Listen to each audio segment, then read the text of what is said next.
আসসালামু আলাইকুম দর্শক শ্রোতা, আজকে একটা বিষয়ে কথা বলবো। আমি মাসুদ মির্জা। একটা বিষয়টা হচ্ছে, বিমানের এক কর্মকর্তার বাসায় একটা মেয়ে কাজ করতেন। তারে এমনভাবে নির্যাতন চালিয়েছেন, সে মেয়েটা এখন হসপিটালে ভর্তি। আমাদের শ্রদ্ধেয় বড় ভাই ইমন স্যার বলেছেন যে মামলার আয়ু যে আপনি 1 নম্বর আসামির রিমান্ডে না এনে আপনি 4 নম্বর আসামের রিমান্ডে কেন এনেছেন? উনি কোনো কথার জবাব দিতে পারে না। আরে ভাই, তোমার যদি এতই টাকার দরকার হয়, তুমি বলো ভাই, পুলিশ ভাই, তোমার কত টাকা দরকার? এই এই যে 4 নম্বর আসামিকে রিমান্ডে এনেছো, আর 3জনে আনুনি, তোমার কাছে যে পাওনা দানা হয়েছে এটা তো আমরা জানি ভাই। তোমার কত টাকা দরকার? তুমি না কোন মায়ের সন্তান রে ভাই?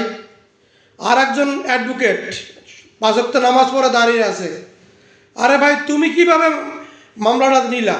তুমি কিভাবে জানলা যে কোর্টের মধ্যে বললা যে এর কাছে নির্যাতন হয়েছে কি না?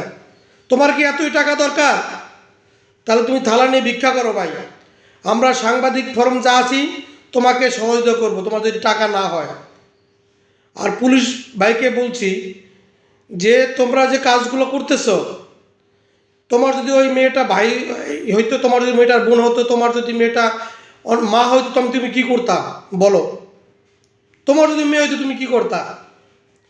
তাহলে ভাই, তুমি একটু একালের চিন্তা করো, পরকালের চিন্তা একটু করো।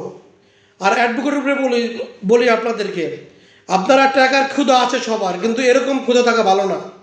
আপনি দাঁড়িয়ে রাখছেন, আপনি নামাজ পড়েন, আপনি এমন কাজ করেন না যেহেতু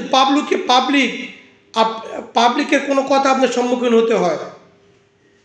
আমরা এর জন্য আমরা ধিক্কার জানাই এবং নিন্দা জানাই যে এই ধরনের অ্যাডভোকেট, এই ধরনের পুলিশ যেন আর কোনো লোকের আয়ু না হয়।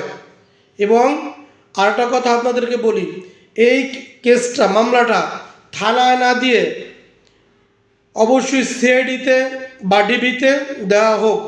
কারণ ডিবি এবং সিআইডি এরা যে তদন্ত করবে 100% সঠিক। সিআইডির 1 লক্ষ, 10 লক্ষ, 20 লক্ষ টাকা তারা বিক্রি হবে না। ডিবিরাও টাকায় বিক্রি হয় না, হাতে গোনা কয়েকজনে হয়, কিন্তু সব ডিবি একরকম হয় না। ধন্যবাদ, ভালো থাকবেন। আসসালামু আলাইকুম।